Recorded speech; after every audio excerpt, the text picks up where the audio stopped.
Introduction to 1 Thessalonians. In the Greek New Testament, 1 Thessalonians is listed literally as to the Thessalonians. This represents the Apostle Paul's first canonical correspondence to the church in the city of Thessalonica. Author and date. The Apostle Paul identified himself twice as the author of this letter, 1, 2, 18. Silvanus, Silas, and Timothy, 3, 2, 6, Paul's traveling companions on the second missionary journey, when the church was founded, Acts 17, 1-9, were also mentioned in Paul's greeting, 1. Though Paul was the single inspired author, most of the first-person plural pronouns, we, us, our, refer to all three men. However, during Timothy's visit back to Thessalonica, they refer only to Paul and Silvanus, 3, 1, 2, 6.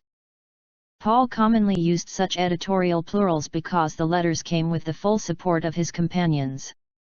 Paul's authorship has not been questioned until recently by radical critics.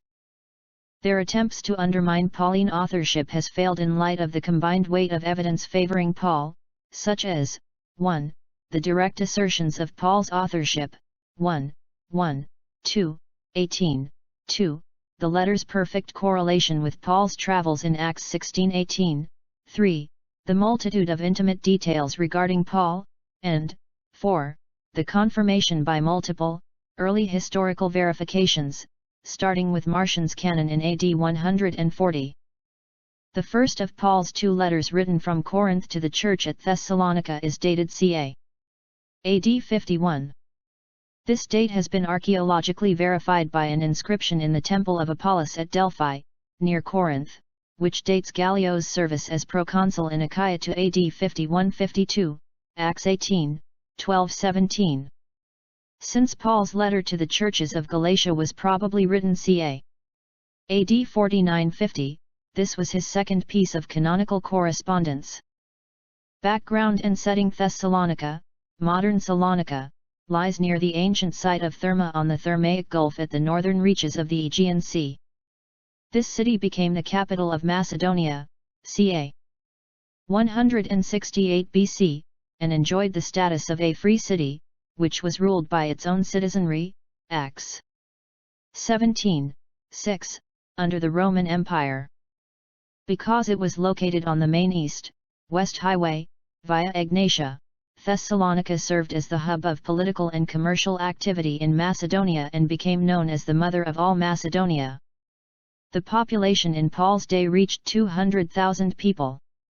Paul had originally traveled 100 miles from Philippi viaduct Amphipolis and Apollonia to Thessalonica on his second missionary journey, AD 50, Acts 16, 1-18, 22.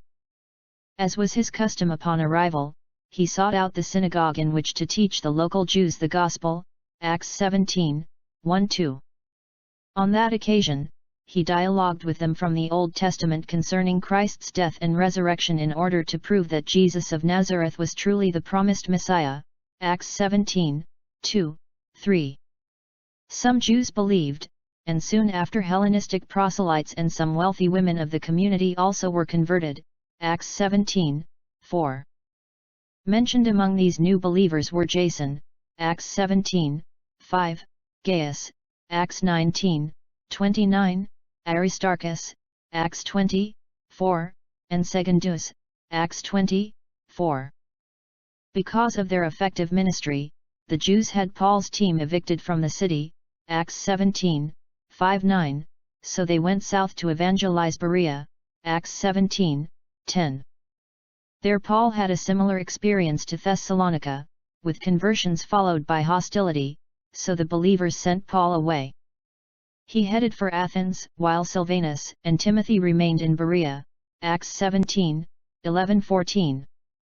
They rejoined Paul in Athens, see Acts 17, 15, 16 with 3, 1, from which Timothy was later dispatched back to Thessalonica, 3, 2.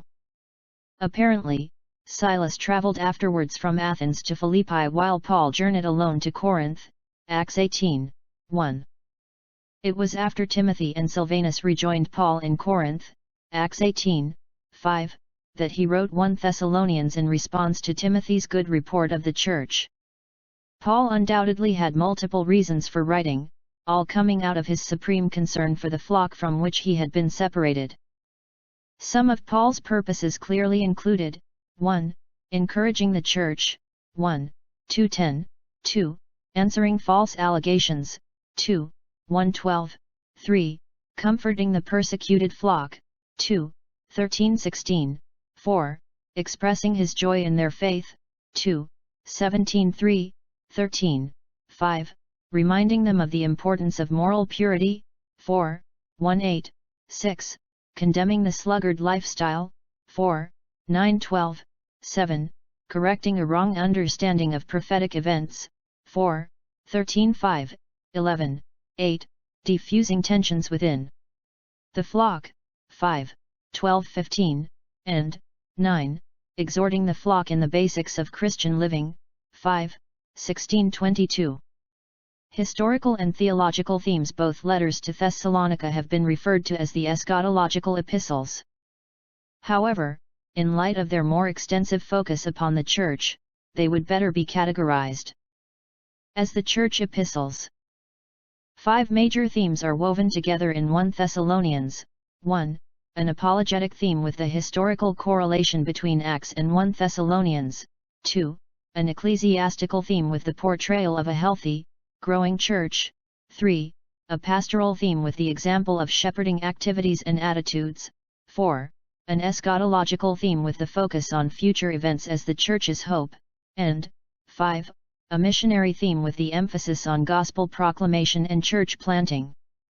Interpretive challenges. Primarily the challenges for understanding this epistle involve the sections that are eschatological in nature: 1. The coming wrath, 1. 10, 5, 9, 2. Christ's return, 2.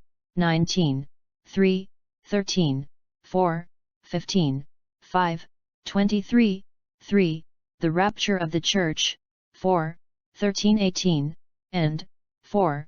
The meaning and time of the day of the Lord, 5. 1-11.